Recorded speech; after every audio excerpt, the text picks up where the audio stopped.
मैं खिलाड़ियों को एप्रीशिएट करना जिन्ने खिलाड़ी मैदान दे विच खेड रहे ने उन्हां सारियां दी मैं हौसला अफजाई करने वास्ते ये कहना चाहांगा कि खेडां दे मैदान आबाद होण ते हस्पताल वीरान हुंदे ने। फैज़ल इब्राहिम सिद्धू साहब एक बारी नाल आवो तुसीं। वो लोग बड़े नगीने, बड़े आला ज़र्फ, बड़े बड़े कलेजे वाले, बड़े बड़े जिगरे वाले और बड़े शानदार लोग ने कि जिहड़े लोग इस दौर दे विच भी खेडां दे मैदान आबाद करते हैं। सो खेडां दे मैदान आबाद होणगे उहदे नाल हस्पताल वीरान होणगे।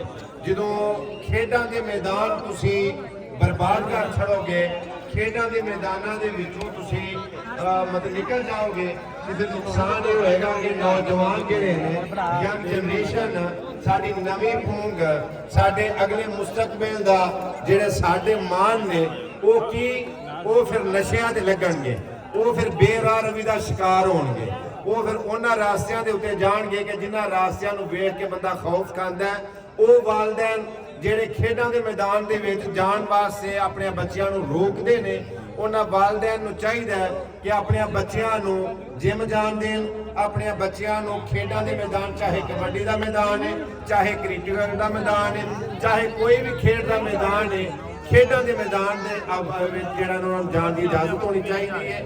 ਇਸੇ ਤਰ੍ਹਾਂ ਜਿਮ ਖਾਨੇ ਆਬਾਦ ਹੋਣੇ ਚਾਹੀਦੇ ਨੇ। फैज़ल इब्राहिम सिद्धू साहब का बड़ा मशहूर है और उन्होंने साथियों का कि जिन्हें सारिया ने मिल के इंतजाम किया और बूरे वाला की सरजमीन से एडा खूबसूरत ये मेला सजाया। किड्डियां किड्डियां चौड़ियां सोहनियां छातियां, सोहनियां कलाइयां ते सोहने पट्टां दे हत्थ मारदे गभरू जवान साडे देश पंजाब दे साडा मान तरान ने, साडा फखर ने।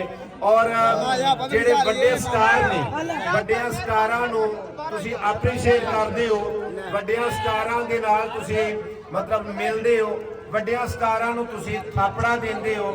ਜਿਹੜੇ ਨਿੱਕੇ ਨਵੇਂ ਸਟਾਰ ਨੇ ਯਾਨੀ ਜਿਹੜੇ ਨਵੇਂ ਮੁੰਡੇ ਨੇ, ਜਦੋਂ ਤੁਸੀਂ ਉਹਨਾਂ ਨੂੰ ਇਗਨੋਰ ਕਰਦੇ ਹੋ ਤੇ ਉਹਨਾਂ ਦਾ ਦਿਲ ਟੁੱਟ ਜਾਂਦਾ ਹੈ।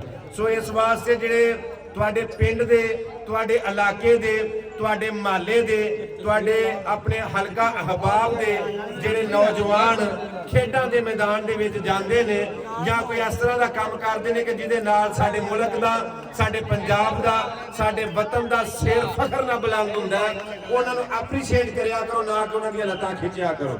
ਸੋ ਇਸ ਵਾਸਤੇ ਮੈਂ ਸਾਰੇ ਨੌਜਵਾਨ ਜਿਹੜੇ ਵੇਖਣ ਆਏ ਨੇ ਉਹਨਾਂ ਨੂੰ ਵੀ ਆਖਾਂਗਾ और ਜਿਹੜੇ ਖੇਡ ਰਹੇ ਨੇ ਉਹਨਾਂ ਸਾਰਿਆਂ ਨੂੰ ਵੀ ਆਖਾਂਗਾ ਕਿ ਖੇਡਾਂ ਦੇ ਮੈਦਾਨ ਆਬਾਦ ਹੋਣੇ ਚਾਹੀਦੇ ਨੇ ਤਾਂ ਕਿ ਹਸਪਤਾਲ ਵੀਰਾਨ ਹੋਣ। ਔਰ ਨੌਜਵਾਨਾਂ ਨੂੰ ਐਪਰੀਸ਼ੀਏਟ ਕਰੋ, ਨੌਜਵਾਨਾਂ ਨੂੰ ਦਾਦ ਦਿਓ, ਨੌਜਵਾਨਾਂ ਨੂੰ ਥਾਪੜਾ ਦਿਓ ਤਾਂ ਕਿ ਆਉਣ ਵਾਲਾ ਜਿਹੜਾ ਸਾਡਾ ਮੁਸਤਕਬਲ ਹੈ, ਆਉਣ ਵਾਲਾ ਦੌਰ ਜਿਹੜਾ ਉਹ ਰੋਸ਼ਨ ਹੋਵੇ। ਜਜ਼ਾਕੱਲਾ, ਬੜੀ ਮਿਹਰਬਾਨੀ। ਅੱਲਾਹ ਬਹੁਤ